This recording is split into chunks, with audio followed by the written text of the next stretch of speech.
This is the Tahoe SE. The SE means it's a little bit larger than the basic Tahoe we start with. And this house is one of those that you can get a lot of square feet for the dollar. Very usable, looks great on a lot, looks actually bigger than it might even be. The dining room can be used many things. A lot of people use this for an office.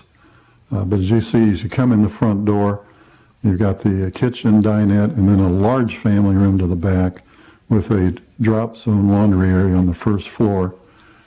As we go to the second floor, you've got a large owner's suite, big walk-in closet, garden tub, shower, double bowl vanity, and 3 bedrooms. Nice separation from the parents' rooms to the kids back here. You got walked-in closets in all 3 of them.